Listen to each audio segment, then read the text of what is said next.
Um, Hi. Literally everything around us is the result of the human spirit to develop, to improve, and to accumulate.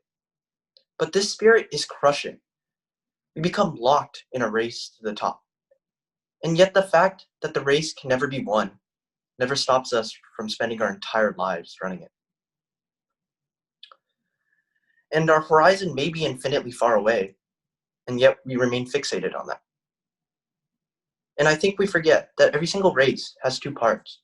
Not only does it have the part in front of us of how far to the finish line, there's also a part behind us of how far we've come from the start.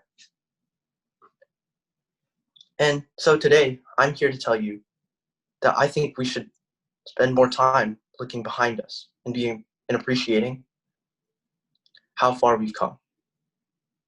But I think this is best explained through some context. So now let's enter the wonderful world of high school debate. Yay! Debate is a competition at its core. It pits two sides against each other, and it declares a winner and a loser.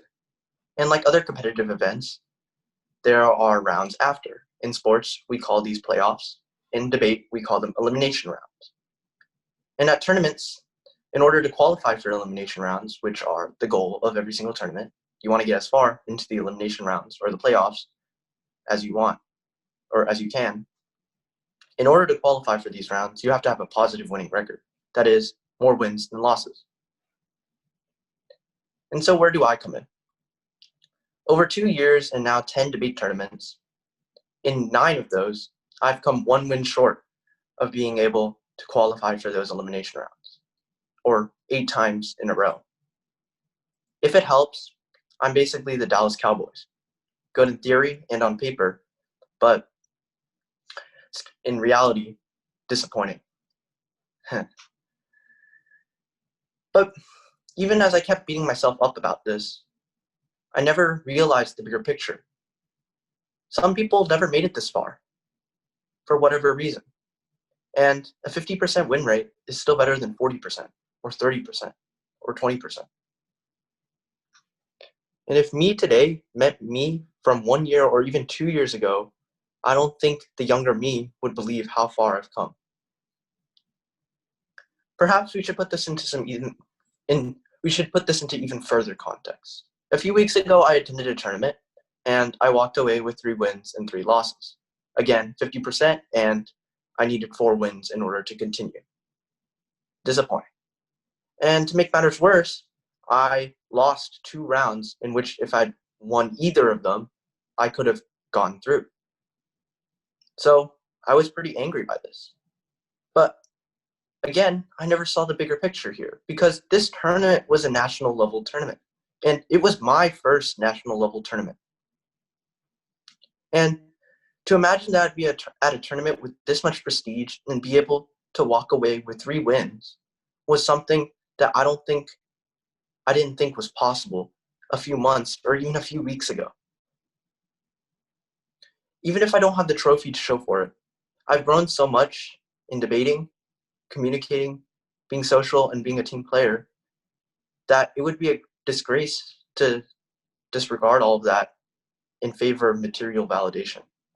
And so I think for the first time, I can finally say that I'm proud, not because of how far I went, but because of how far I've come. But I think maybe a more relatable connection is grades. Even if you were in school yesterday or 20 years ago, grades, you've probably all heard about the kid who complains about getting a 99 on his test or assignment or whatever. Disclaimer, I used to be that kid, but why are we mad at them? And that's a rhetorical question. But we don't feel mad at athletes for trying to go 0.01 seconds faster or for companies to make their products 1 cent cheaper. And they complain about that, about how expensive or slow they are all the time. But no one's annoyed at them. Why is that? It's because the kid with the 99 isn't looking back. The kid with the 99 is only looking at the 1% of his grade, or his or her grade. They're missing an entire 99% by only looking forward. And we're annoyed because they're not even acknowledging it. And we're annoyed that they're just ignoring 99% that's how much they progressed.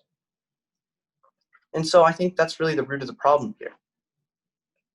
So how do we really solve this? What can we really do? I think it's as simple. I think it's just really simple, and we can just do things like change our mindset that can make us much happier, optimistic, and less stressed. And it really is as simple as changing our mindset. Whenever we encounter failure, just take a moment to look back and appreciate how far we've come. We might be fired from our jobs, and while I hope that would never happen, we should, whenever we're met with this failure, we should first take inventory and be appreciative of what skills we did learn, of what relationships we cultivated, of what we've accomplished in this job. And then with that all in mind, then strive forward. Perhaps we don't get that score on that test or that performance report that we wanted. Firstly, we should be appreciative of the scores and the points that we did get, of what we did show and that we did know.